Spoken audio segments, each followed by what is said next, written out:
Chaque année, depuis 2013, l'État organise les rencontres de la sécurité. Ça dure une semaine. Cette année est bien particulière parce que l'objectif, c'est de mettre au contact des populations avec les agents de l'État qui œuvrent à la sécurité, au sens large du terme, sécurité publique, sécurité des biens et des personnes, sécurité routière. Cette année, avec le Covid, la médiatisation sera plutôt faite sur les réseaux sociaux.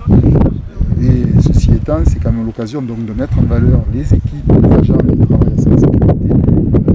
La semaine dernière et en cours dans les Alpes-Maritimes, où les secours ont été portés aux populations en difficulté et détresse. Au-delà de ça, aujourd'hui, je suis donc au-dessus des massifs du Cantal pour être avec le PGM, pour assister à un essai, ce qu'on appelle un exercice d'évacuation en montagne avec les hélicoptères. C'est l'occasion de souligner le professionnalisme des gendarmes, d'une part, souligner aussi les résultats qu'ils obtiennent dans les secours aux personnes et apporter effectivement ma confiance totale.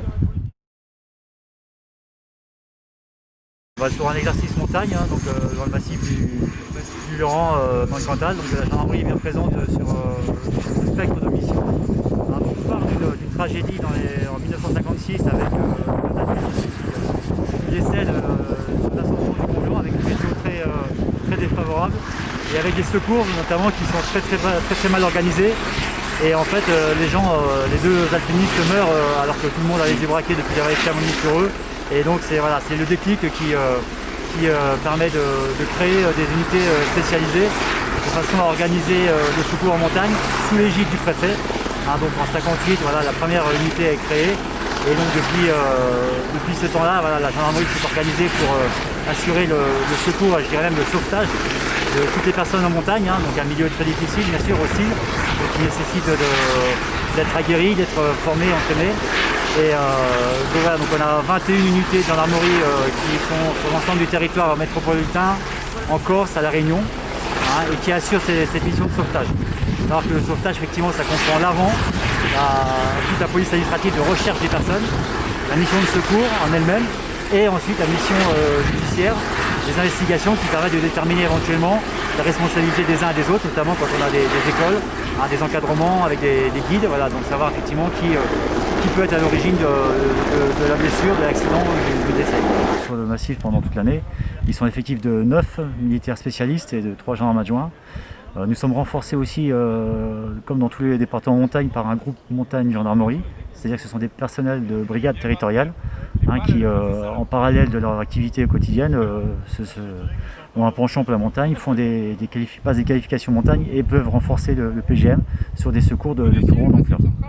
Voilà. Après, la particularité du PGM, effectivement, c'est que, comme je l'évoquais, il y a une mission aussi de police administrative, puisqu'ils sont comme présents sur le massif, et ça permet aussi au quotidien, quand on croise, de croiser aussi des gens là où ils vont, et pas que dans les villes, pas que dans les centres urbains, etc. Et donc voilà, au plein milieu de la montagne, effectivement, vous pouvez être amené à croiser des gendarmes, et après, ça peut permettre d'échanger sur les techniques de montagne, mais aussi par exemple sur du contact par rapport à un véhicule qui n'est pas fermé ou des vols qui peuvent arriver sur des parkings. Donc tout un côté prévention qui est aussi décliné par ces spécialistes montagne qui ne font pas que du secours, effectivement. Donc c'est vraiment la spécificité des montagnards de la gendarmerie, c'est qu'ils ont un panel de missions qui est très vaste, et au même titre qu'on est sur l'eau, on est dans les airs, on est aussi au plein milieu des montagnes. Et la gendarmerie donc vraiment a une présence sur le territoire qui est la plus étendue possible et au cœur d'une mission de proximité, Donc on parle de sécurité du quotidien, c'est ce qu'on recherche aussi avec ces unités qui pendant notamment le Covid, pendant les 2 mois et demi de confinement, étaient présents aussi pour s'assurer que on n'avait pas de randonneurs perdus ou qui étaient en montagne alors qu'ils devraient être chez eux.